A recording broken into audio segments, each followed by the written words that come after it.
지금 오픈소스 라이선스 교육 현장인 이곳 한국저작권위원회에 나와 있습니다. 지금 현장 분위기가 굉장히 뜨거운데요. 오늘 인터뷰에 참여해주시는 정윤환 변호사님께서 이곳에서 강연을 진행해 주신다고 하십니다. 지금 바로 강연 들으러 가볼까요?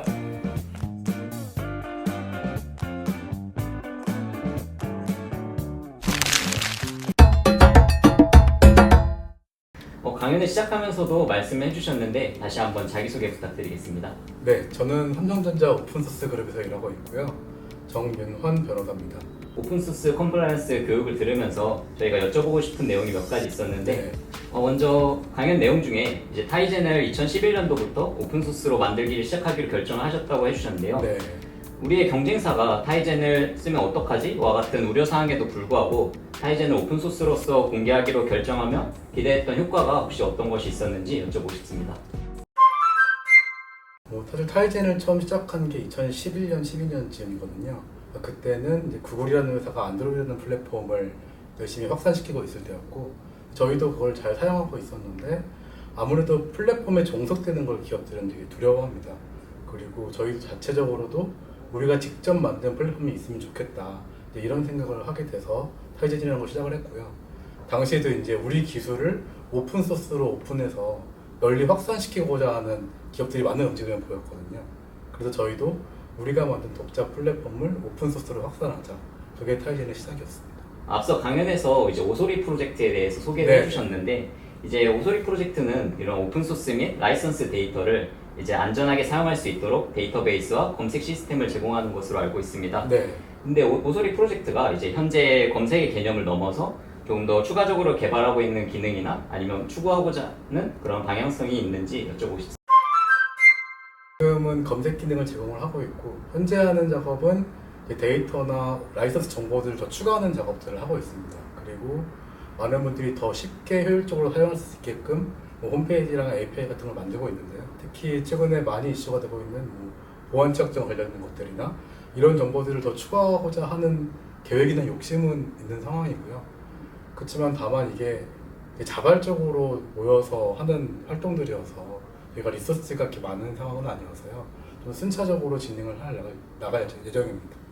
네, 확실히 오픈소스 생태계를 위해서 굉장히 많은 노력을 하고 계신다는 것을 이제 강연을 들으면서도 느낄 수가 있었습니다. 네, 다음으로는 이제 사전 질문으로 넘어가서 질문 드려보겠습니다. 삼성전자의 오픈소스 그룹의 여러 활동들에 대해서 질문을 드려보고 싶은데요. 먼저 삼성전자는 2012년 오픈소스 사무국을 설립 후 운영해왔고 이후 16년을 기점으로 현재 오픈소스 그룹으로 발전한 것으로 알고 있습니다. 그 과정과 주요 변화에는 어떤 게 있었는지 먼저 여쭤보고 싶습니다.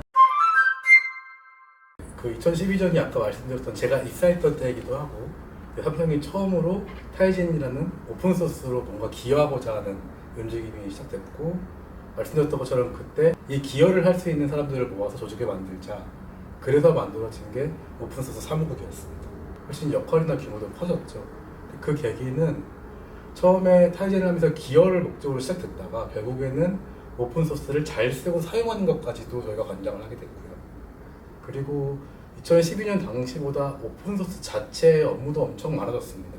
오픈소스와 관련된 모든 영역의 일을 한다고 보시면 돼요. 그래서 저희가 단순히 라이선스를 검토하고 기여하고 이런 것만 하는 게 아니라 우리의 오픈소스를 널리 알리는 마케팅 같은 일도 많이 하고 채용을 하기 위한 활동들 일종의 인사 쪽에 관련된 일이라고 할 수 있겠죠. 그런 것도 많이 하고 또 회사 내에서 개발자를 오픈소스 전문 개발자로서 양성하는 그런 교육이나 양성의 역할도 하고 있고요. 현재 삼성에서 준수하는 오픈소스 컴플라이언스는 오픈소스 라이선스의 의무사항을 어김으로써 발생하는 그런 저작권 침해와 같은 문제를 방지하기 위한 프로세스를 알고 있습니다. 그렇다면 삼성전자가 이러한 오픈소스 컴플라이언스 체계를 구축하게 된 배경은 무엇인지 여쭤보고 싶습니다.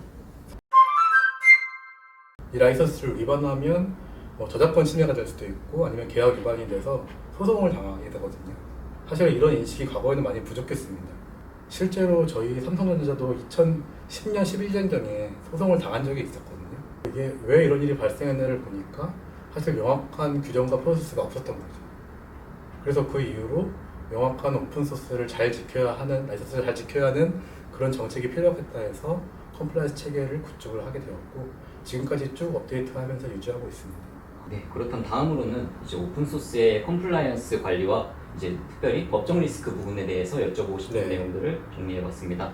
먼저 삼성전자는 현재 20년도부터 오픈소스 관련 정책 및 가이드를 통합한 오픈소스 소프트웨어 정책 버전 2.0을 배포한 것으로 알고 있는데요. 네네. 이를 통해서 삼성전자가 도입한 주요 변화를 시도한 그 계기가 무엇인지 여쭤보고 싶습니다. 개발을 다 완료한 시점에서 검증을 하다가 어떤 문제가 발생을 하면 개발자 끝난 걸 다시 수정하거나 아니면 그 위반된 부분을 지우거나 이런 조치를 해야 되는데 그게 사실 굉장히 비효율이었거든요. 기존에는 소프트웨어 개발 후에 검증이 진행됐던 걸 하기 전 그리고 하는 도중에 하게끔 만든 게 정책 1.0에서 2.0으로 됐을 때 가장 큰 변화인 것 같습니다.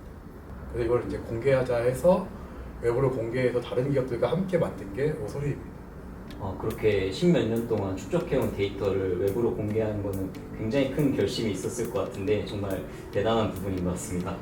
그렇다면 그러한 네. 주의에도 불구하고 이제 발생한 오픈소스와 관련된 법적 리스크에는 혹시 대응하기 위해서 삼성전자가 현재 취하는 전략은 어떤 것이 있는지 여쭤보고 싶습니다. 검증을 아무리 열심히 한다고 해서 그걸 영어로 만들 수는 없습니다. 오픈소스가 워낙 방대하고 뭐 도구를 쓰던 손으로 하든 눈으로 보든 체크하지 못할 수 있는 부분들이 분명히 있을 수 있거든요. 근데 그렇다고 그 리스크를 영어로 만들기 위해서 검증을 더 많이 하고 힘들게 한다고 영향이 되지도 않을 뿐더러 그렇게 검증 절차가 많아진다는 건 개발자한테 엄청 큰 비효율이거든요. 그래서 저희가 고민한 방법은 어쨌건 지금 사내에 오픈소스 포털을 만들었습니다. 개발자는 사용할 때든 기여할 때든 궁금한 게 있든 간에 거기에 와서 요청만 하면 그 관련된 담당자들이 답을 달아주거나 아니면 결제가 필요할 땐 결제까지 모두 이루어지게끔 역시 네. 굉장한 것 같습니다. 그럼 다음으로는 이제 실제 오픈소스 개발과 관련해서 여쭤보고 싶은 내용들입니다. 현재 신규 입사자나 아니면 일반 개발자들을 위해서 다양한 오픈소스 교육 프로그램 또한 제공을 하고 있는 것으로 알고 있습니다. 네. 그렇다면 이 프로그램들의 주요 구성 요소와 그리고 추구하는 목표는 무엇인지 여쭤보고 싶습니다. 일단 가장 기본적으로 오픈소스에 대한 개념, 이해 이런 것들을 말씀을 드리고 있어요. 일단 이게 단순히 오픈소스의 정의가 뭐다가 아니라 오픈소스를 활용하는 방식이 굉장히 다양하거든요.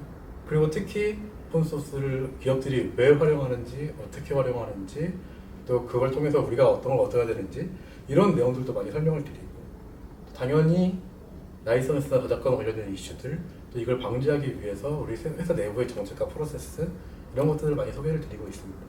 그렇다면 이러한 오픈소스 개발이나 아니면 법적 리스크 관리 등 이제 오픈소스 분야 취업에 관심을 가지고 있는 그런 취업 준비생들에게 조언을 한마디 부탁드리겠습니다. 삼성전자의 핸드폰 신제품이 나왔다. 그럼 그 안에 소프트웨어 중에서 오픈소스가 몇 프로나 될 것 같으세요? 일반적으로 생각하기에는 한 10%도 안 된다고 10%. 생각할 것 같습니다. 실제로는 70%입니다.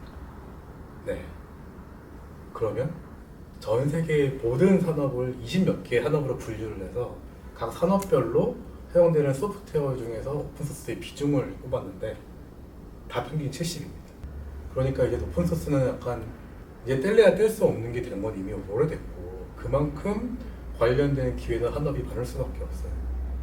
특히 만약에 소프트웨어 개발 쪽 전공을 하시는 분들이면 저는 무조건 추천하는 게 이보다 좋은 이력이 없습니다.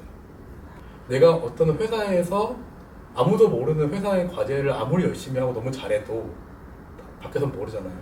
근데 오픈소스는 내가 쌓아온 것들이 모든 게 이력이 남아있고 내가 밝히지 않더라도 전 세계 누구나 그걸 알기 때문에 너무 좋은 이력인 거죠.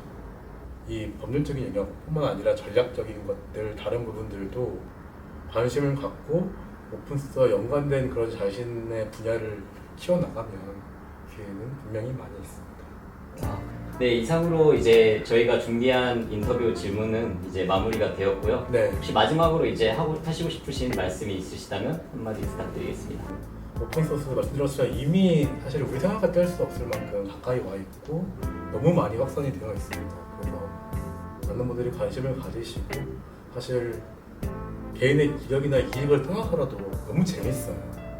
그러니까 다른 분야보다 훨씬 서로 공유와 협력이 잘 되는 분야이기 때문에 그런 재미들을 크게 느낄 수 있습니다.